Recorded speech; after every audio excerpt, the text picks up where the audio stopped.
Polisi mencari orang yang memviralkan informasi tentang almarhum AM, remaja 13 tahun di Kota Padang yang meninggal diduga akibat disiksa polisi. Kapolda Sumatera Barat, Irjen Suharyono menyebut, informasi tentang kasus ini menyebar luas di media sosial tanpa bukti yang cukup. Pihaknya merasa menjadi korban trial by the press atau pengadilan oleh pers terkait dengan berita viral kematian AM. Kapolda menegaskan akan mengawal dan bertanggung jawab penuh dengan pengusutan kasus tewasnya AM. Dari Polda juga tidak tinggal diam.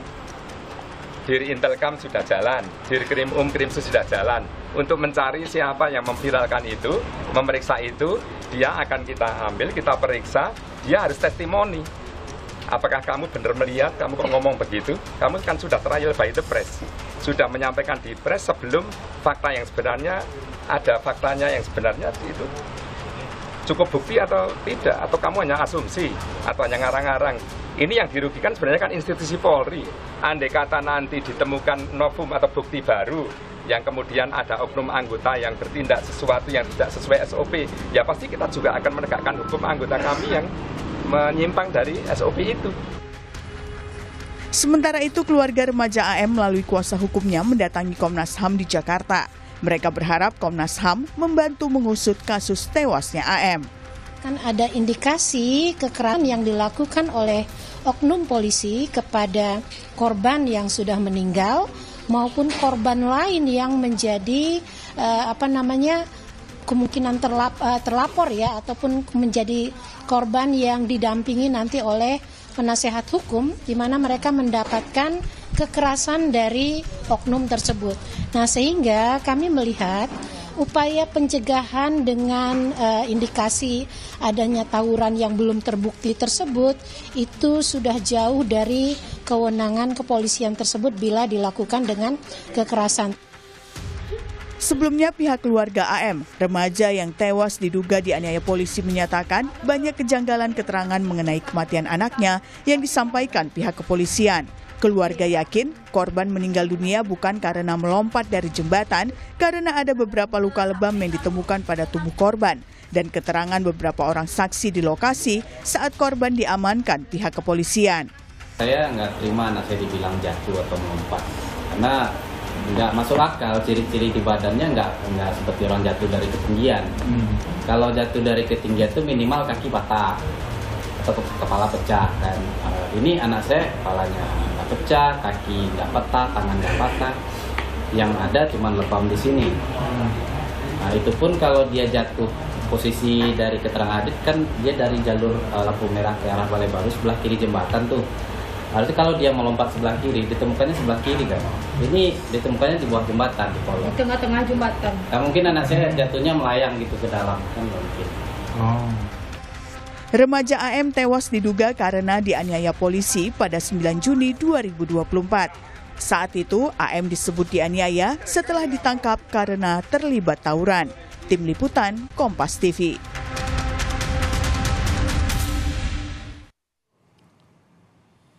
Seorang remaja tewas diduga akibat dianiaya polisi setelah terlibat tawuran. Dugaan ini muncul setelah orang tua korban melihat sejumlah luka dan kejanggalan keterangan dari polisi. Apa yang sebenarnya terjadi dan bagaimana mencermati kasus ini, kita akan bahas bersama orang tua korban AM, berinisial AM, Afrinaldi Afif Maulana, serta Komisioner Kompolnas Yusuf Warsim. Selamat pagi Bapak-Bapak. Selamat pagi. Ya.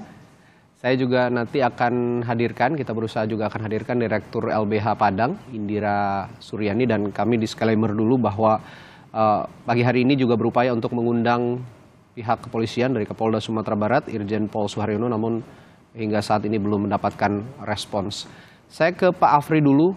Pak Afri, sebelum saya ajak berbincang, saya ucapkan turut berduka cita dan turut prihatin atas apa yang menimpa keluarga Anda ya Pak Afri ya.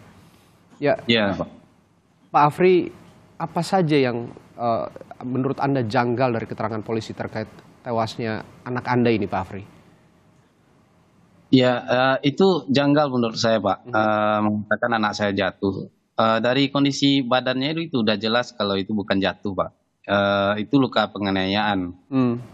Dan polisi bilang itu ditemukannya 11 jam. Padahal anak saya kejadiannya jam 4 dini hari, ditemukannya jam 11 siang, itu sekitar 6 jam. Eh, dan itu pun di badannya itu luka lebam semua, Pak. Bukan luka patah karena jatuh dari ketinggian.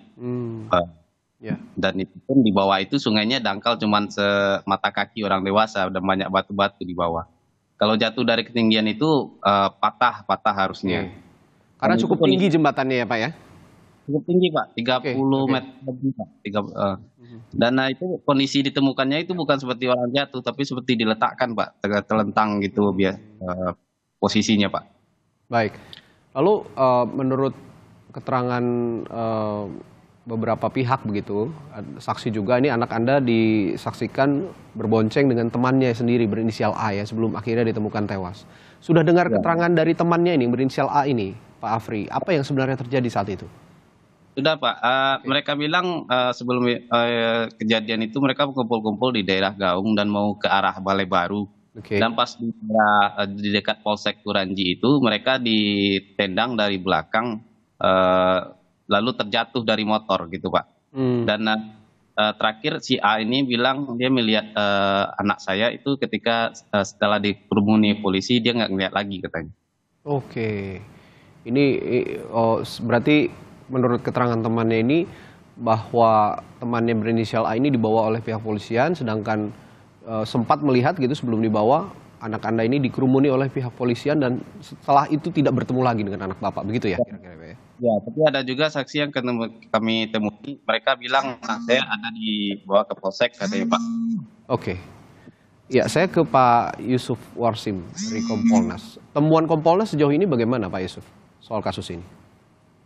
Baik, terima kasih. Dari kami pertama turut berduka cita, innalillahi wa inna ilaihi raji'un.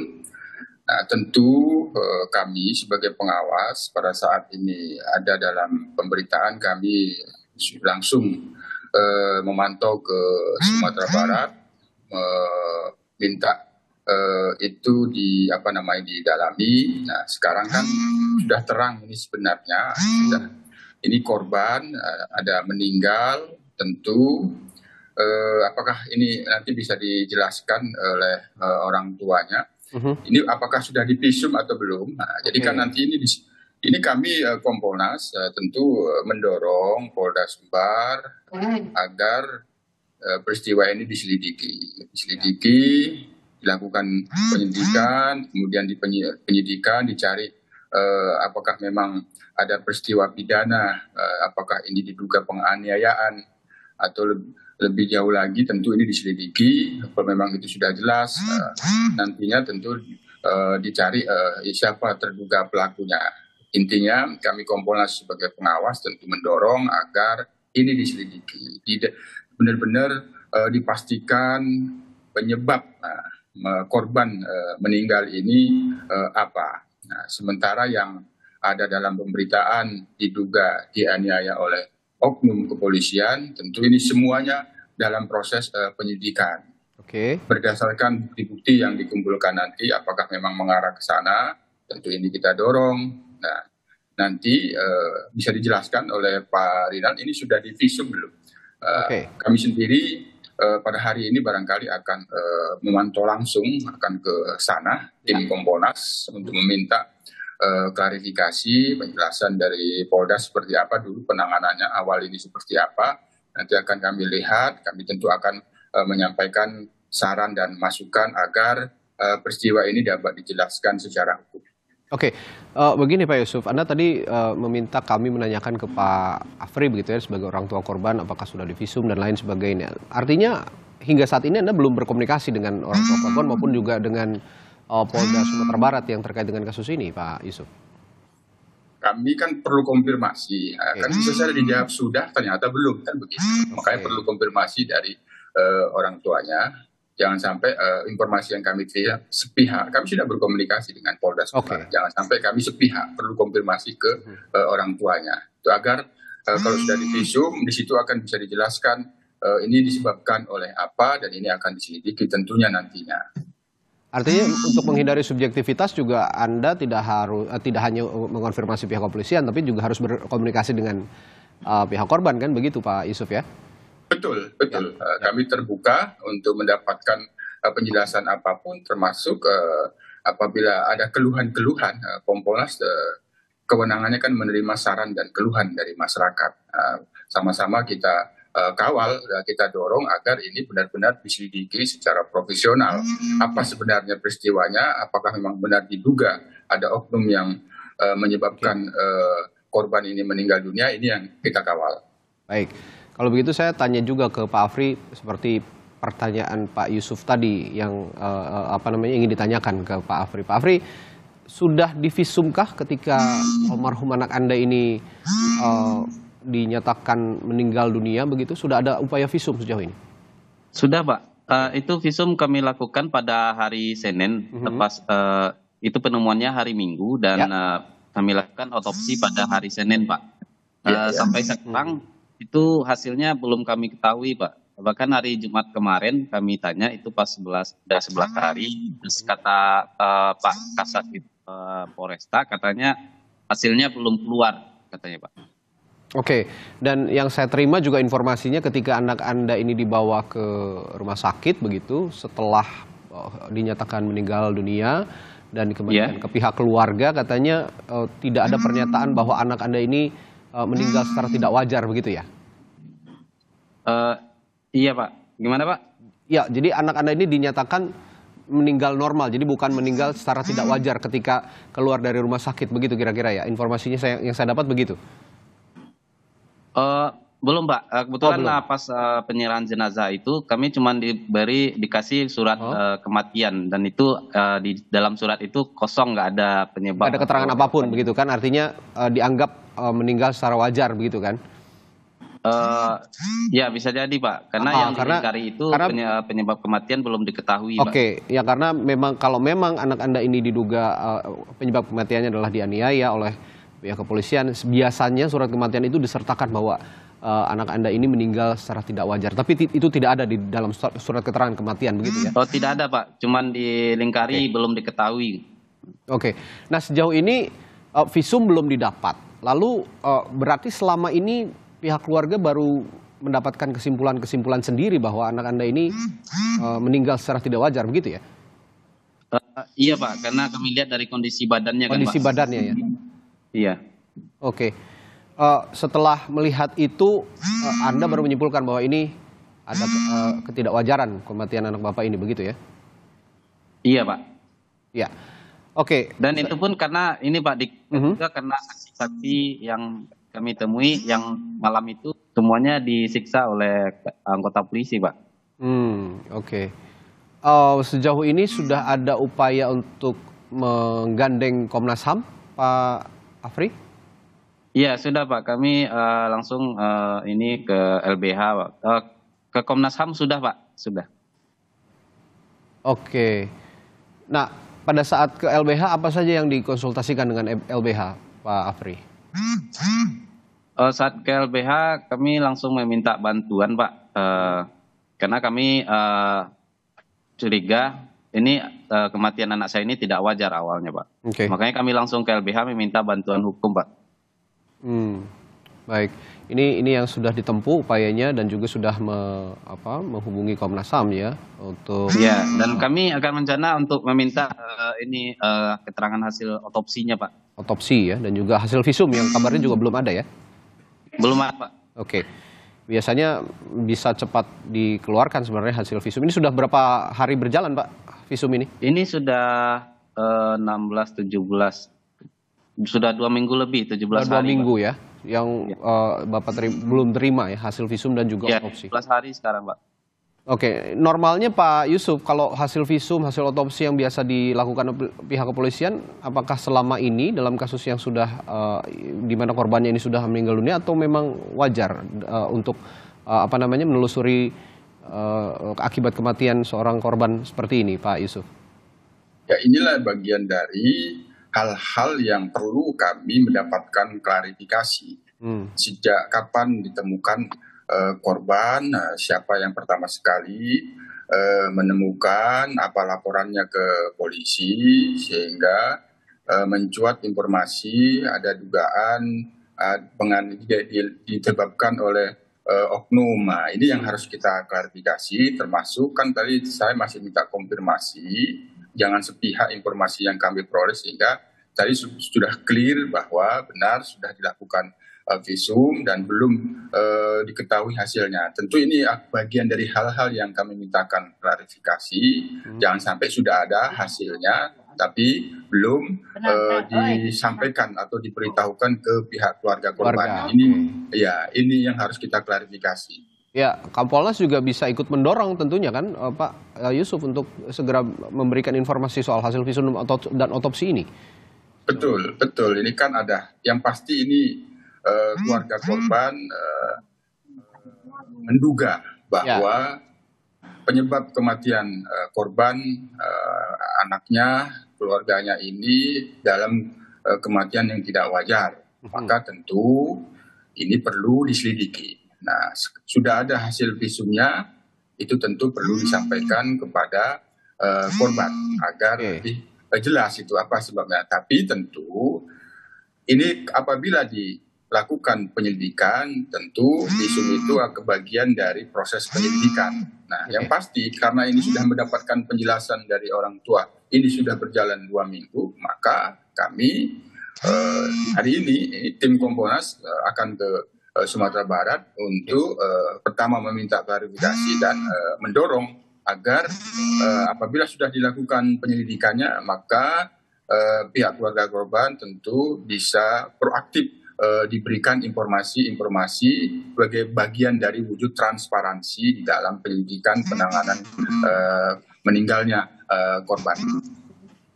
Oke, Pak Yusuf begini, ini ada catatan khusus dari Komisi untuk Orang Hilang dan Korban Tindak Kekerasan, Kontras begitu ya. Ini mencatat ada kasus kekerasan dan penyiksaan oleh anggota polisi yang tidak bergeming atau tidak berjalan kasusnya dalam 3 tahun terakhir yang mencapai 600-an kasus. Ini dikarenakan menurut mereka, menurut Kontras, budaya kekerasan di kepolisian ini termanifestasi dalam tugas-tugas polisi di lapangan, termasuk pengawasan yang lemah.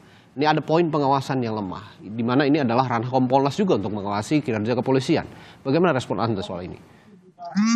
Ya, pengawasan lemah tentu dilihat dari mana dulu. Nah, kalau dari sisi regulasi ya memang kita punya keterbatasan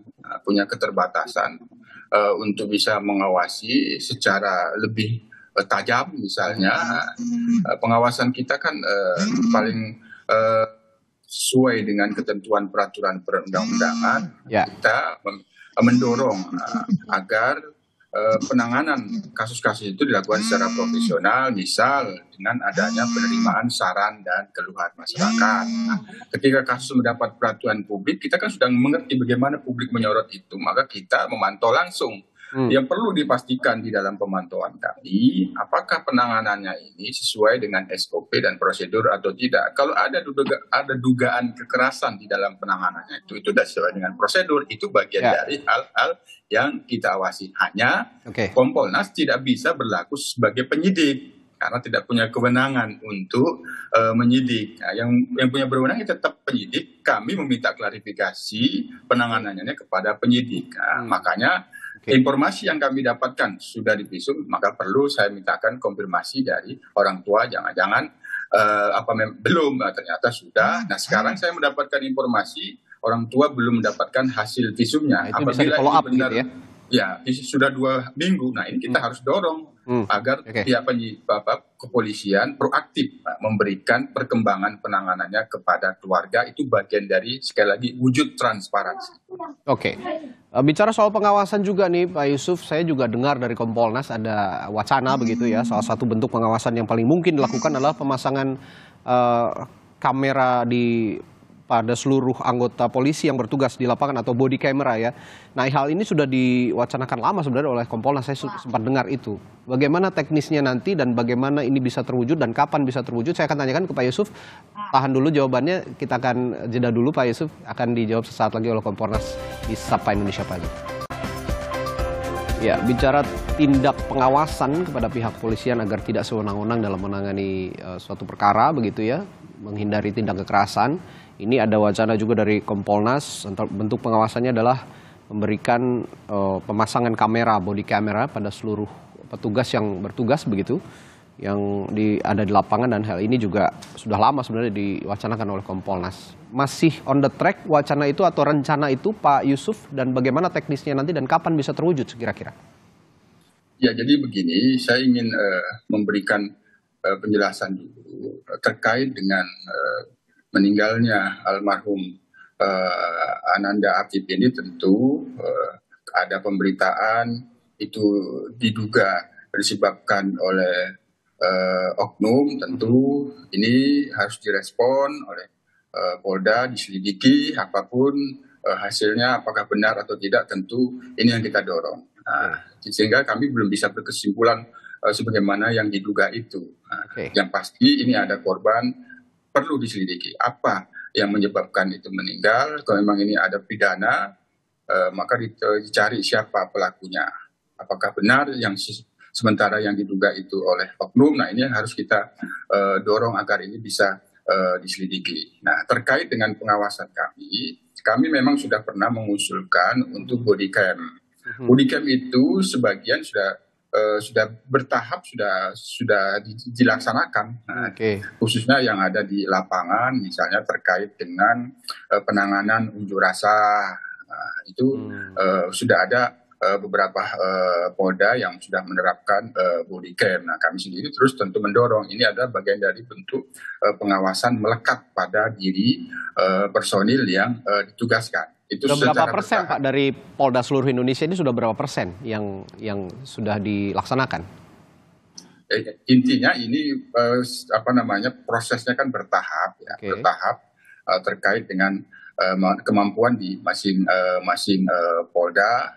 Ada yang satu Polres. Nah, ini intinya kami sudah memberikan usulan kebijakan soal ini dalam tahapan sudah mulai berjalan. Ya, kita akan terus memantau karena ini adalah usulan kebijakan kami yang kita harap secara bertahap bisa dilaksanakan, terutama di kaitannya anggota yang berada di lapangan, misalnya personil lalu lintas, pengawasan unjuk rasa, pengamanan di lapangan, termasuk misalnya patroli, termasuk ke penyidik secara terbatas yang itu melakukan pemeriksaan seseorang, melakukan interogasi seseorang, ya perlu ada body cam. Tapi sebenarnya kalau di ruang penyidikan kan tidak perlu ada body cam. Di ruang penyidikan itu harus ada kamera CCTV. Ya, ini yang harus juga kita wujudkan bersama, bahwa kalau memang ada wacana seperti itu, dan itu positif, kata Kompolnas sudah beberapa Polda sudah melaksanakan hal itu. Semoga bisa cepat terlaksana untuk seluruh petugas kepolisian agar bisa juga kita mengawasi bersama, dan bukti otentik itu scientific yang ilmiah begitu, ini bisa terbukti jika memang sudah ada body cam itu ya. Nah, saya ke Pak Pak Afri lagi, mohon maaf. Pak Afri, ya, Pak. Ini kan mohon maaf, almarhum anak Bapak ini pada saat diduga katanya mendapatkan penganiayaan oleh pihak kepolisian. Mengapa seperti ada dugaan seperti ini? Ini karena juga ada video viral yang tersebar di media sosial begitu, bahwa ada yang merekam tindakan kekerasan oleh pihak diduga oleh pihak oknum kepolisian terhadap anak Bapak. Bapak sendiri sudah melihat video itu dan sudah mengetahui siapa yang merekam video itu, Pak? Sudah, Pak. Saya sudah melihat video itu dan saya sudah bertemu dengan saksi A itu, dan juga sudah bertemu dengan saksi-saksi yang lain, Pak, yang ketangkap malam itu. Mereka semua mengalami penyiksaan, Pak. Dan penemuan anak saya ini pun di lokasi mereka ditendang jatuh, juga di dekat mereka dikumpulkan, yaitu di Polsek Kuranji. Itu dekat dari lokasi penemuan anak saya, Pak. Oke, artinya justru Bapak melihat rekaman ini juga makin mengafirmasi gitu ya, dugaan bahwa anak Bapak ini mendapatkan tindak kekerasan gitu sebelum meninggal dunia, begitu ya, Pak ya? Iya, Pak. Oke, ini video ini sudah tahu siapa yang merekam dan asalnya dari mana begitu, Pak Afri? Sudah, Pak. Dari mana itu asal videonya? Itu asal videonya dari kami, Pak. Kebetulan ya. Dari pihak orang tua korban gitu maksudnya? Iya, Pak. Dan Anda sudah mengetahui ini sekarang video ini viral dan di media sosial juga ada tagar di media X begitu ya, media sosial X, Justice for Afif. Anda juga sudah mengetahui soal ini ya? Sudah, Pak. Oke. Nah, ini saya tanyakan juga ke Pak Yusuf. Saya bertanya ketika pihak kepolisian justru malah mencari orang yang memviralkan video viral ya, video yang dianggap polisi melakukan kekerasan, alih-alih mencari penyebab dugaan tewasnya almarhum anaknya Pak Afri ini. Bagaimana respon Anda soal ini? Ya memang sepatutnya apapun yang terkait dengan meninggalnya korban ini, informasi-informasi yang diketahui oleh seseorang, apakah itu pertama sekali atau terkait dengan informasi yang ada di dalam viral, misalnya itu tentu seperlunya untuk kepentingan penyelidikan agar mengungkapkan peristiwa apa yang sebenarnya, apa yang menyebabkan meninggalnya almarhum ini. Nah, jadi keperluannya sepatutnya untuk kaitannya dengan penyelidikan meninggalnya almarhum Afif ini. Nah, itu tentu kita akan mendorong agar tidak menimbulkan bias dalam persepsi publik yang kita harapkan sekali lagi karena ini sudah 2 minggu, maka proses penyelidikan ini terus dilakukan, terlepas ada yang memviralkan atau tidak. Kalau itu menjadi bagian hal-hal yang perlu digali, mendapatkan informasi kesaksian, apalagi tadi sudah mendapatkan informasi dari orang tua korban, tentu ini sangat penting menjadi masukan kami kepada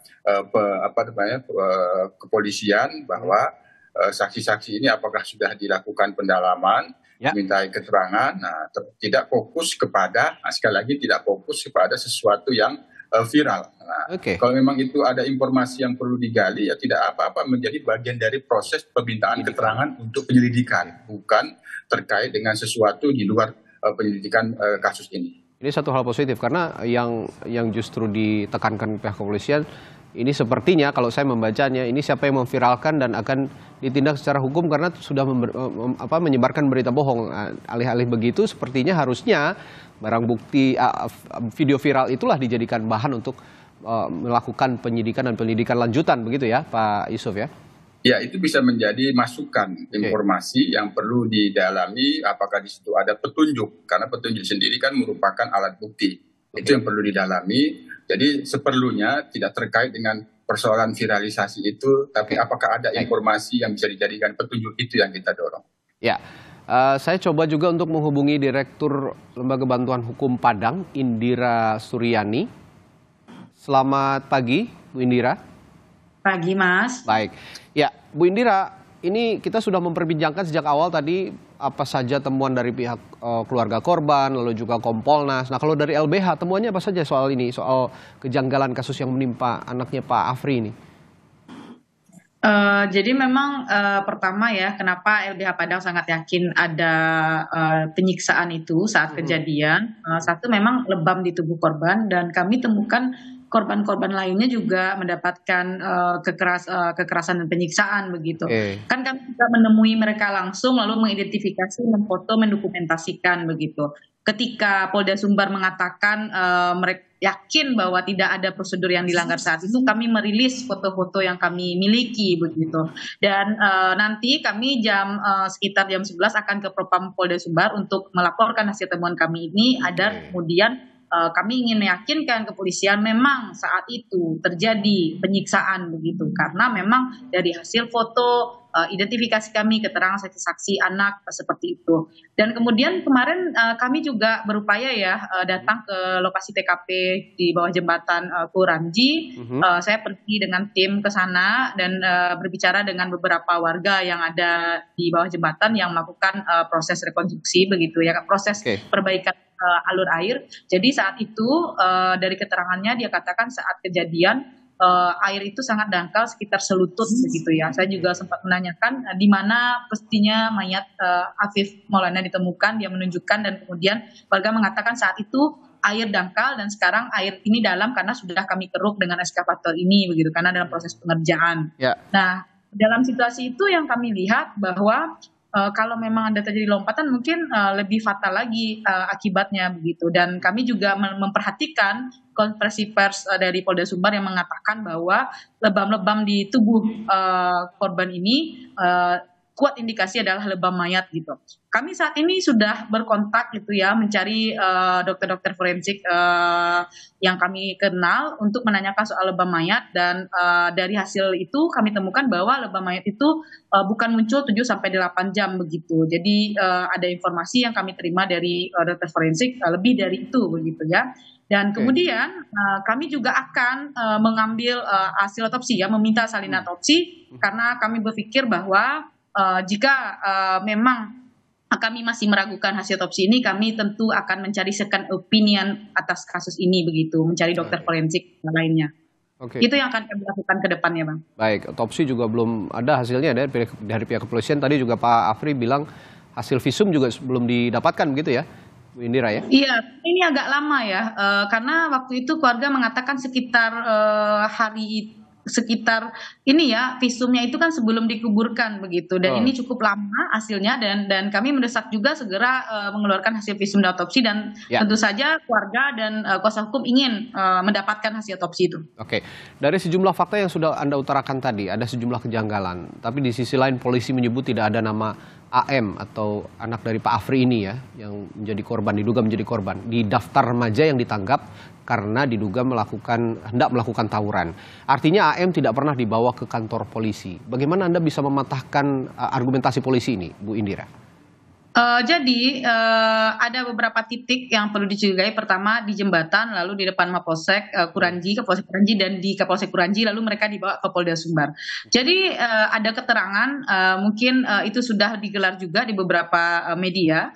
Ada keterangan salah satu anak yang kemudian itu juga yang kami temui. Dia juga menjadi korban penyiksaan, dan dia katakan dia melihat satu anak masuk. Dia duluan ada di Polsek Kuranji, dan anak itu masuk begitu dengan beberapa orang, dan ada di dekat dia begitu agak jauh, dan kemudian kami lihatkan, kamu tahu namanya siapa? Tidak, apakah orangnya ciri-cirinya begini? Dia waktu itu pakai baju ini, dia mengatakan iya dia, dan kemudian dia katakan dia sempat minta ampun ketika saya melihat, saya dipaksa untuk melihat ke arah lain oleh polisi, dan saya juga dipukul kepalanya, dan saya waktu itu setelah mendengar dia minta ampun, polisi berkata ada yang pingsan. Nah, itu keterangan yang kemudian kami kunci ya, dan kami tentu ingin segera saksi-saksi ini dilindungi begitu. Karena memang dari hasil investigasi kami ada beberapa titik-titik yang kami curigai, apakah di jembatan, di Mapolsek, dan juga di depan Mapolsek begitu. Ada 3 titik itu yang kemudian harus diidentifikasi dengan jelas begitu, di mana keberadaan korban saat itu. Oke. Ini yang saya tekankan juga, saya highlight tadi dari pernyataan Ibu Indira bahwa harus juga ada perlindungan saksi sehingga tidak lagi atau merasa terancam ya saksi-saksi ini jika memang nanti lanjutan dari penyelidikan dalam kasus dugaan kekerasan yang dilakukan oleh pihak kepolisian ini berlanjut begitu. Nah, saya ke Pak Yusuf lagi. Pak Yusuf, Anda juga sepertinya dari Kompolnas tidak akan bekerja sendiri begitu ya, dan akan ada kolaborasi dengan KPAI, LPSK, lalu juga KPPA yang ada di daerah di Padang sana. Sejauh ini sudah terkoordinasikan itu semua untuk mengusut dugaan kekerasan dari kepolisian di Padang ini, Pak Yusuf? Baik, dari kami dan KPAI sudah melakukan komunikasi dan koordinasi dari sejak awal mencuat dalam pemberitaan viral. KPAI meminta kami untuk memberikan atensi.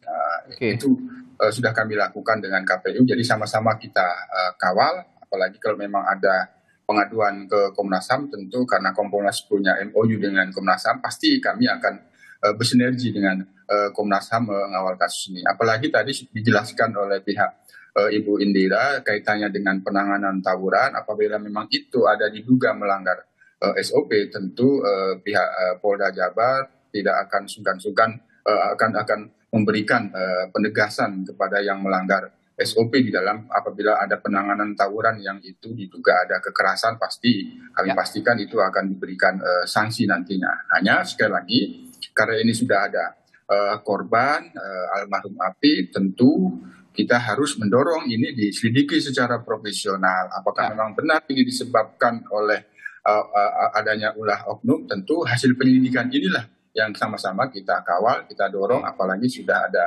pihak LBH Padang. Tentu informasi apapun yang dimiliki, kami sangat terbuka untuk bisa menerima apapun keluhan-keluhan, sama-sama kita kawal agar ini benar-benar bisa dituntaskan siapapun yang diduga pelakunya nanti kalau memang itu diduga disebabkan oleh adanya penganiayaan.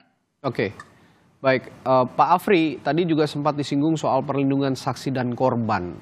Sejauh ini Anda sebagai pihak keluarga pernah mengalami hal-hal yang tidak menyenangkan begitu atau intimidasi misalnya selama Anda melaporkan dugaan kekerasan yang dialami almarhum anak Anda ini, Pak Afri?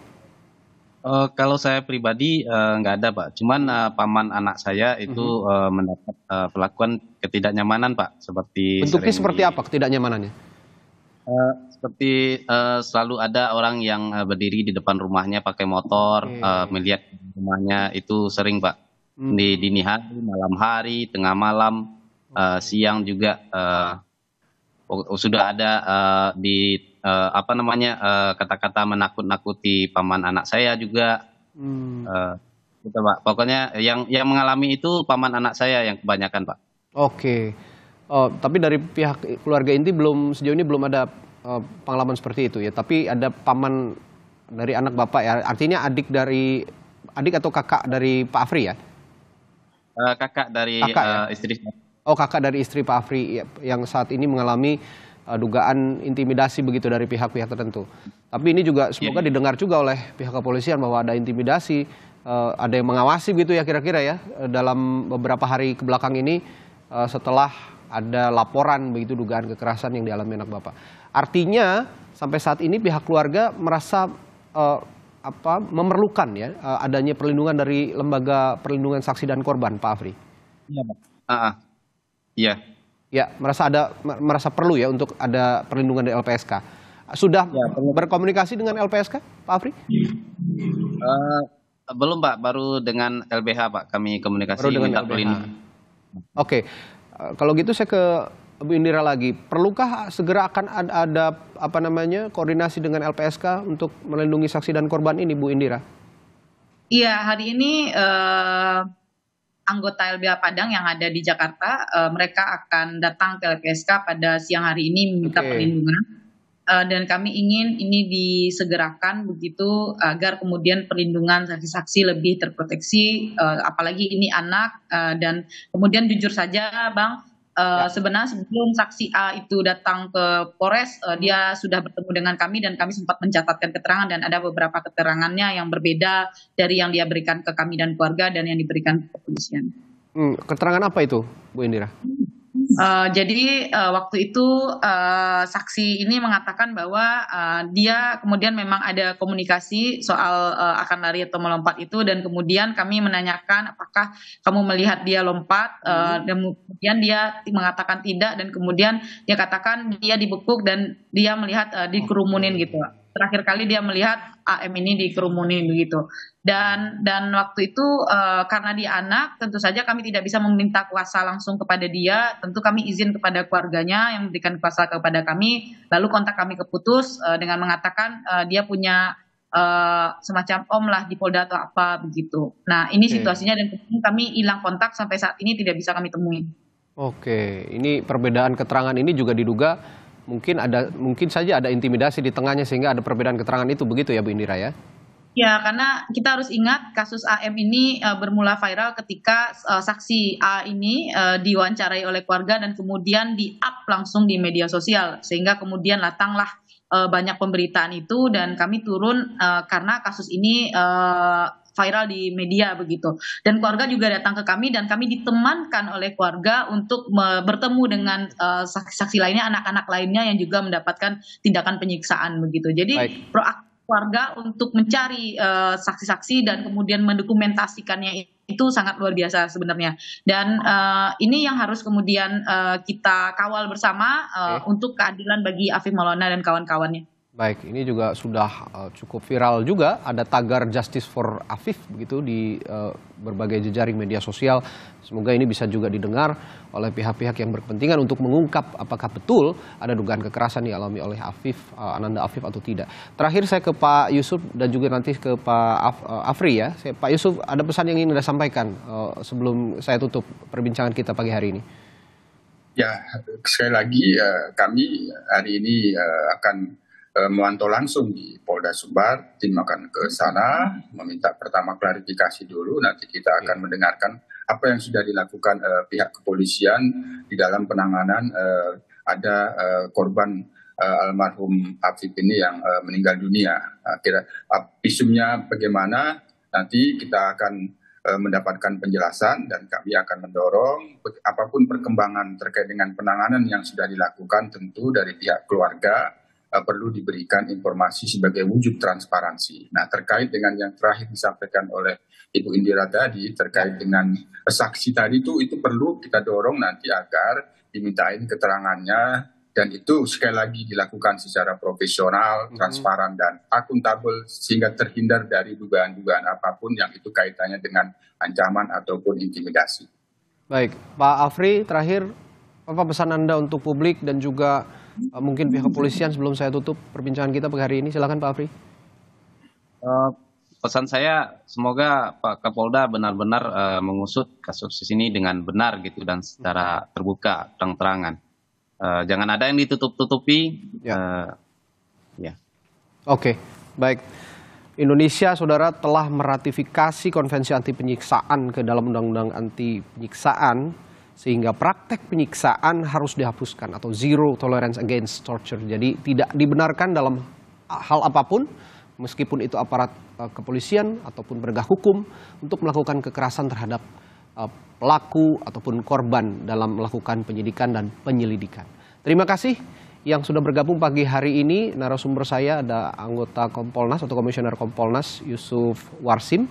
Lalu juga ada orang tua dari almarhum korban AM, Afrinaldi, dan juga ada Direktur LBH Padang, Indira Suryani. Sekali lagi kami prihatin dengan apa yang dialami Pak Afri dan keluarga, turut berduka cita ya Pak Afri. Semoga sehat selalu semuanya. Baik, terima kasih sekali lagi para narasumber saya dan saudara. Setelah jeda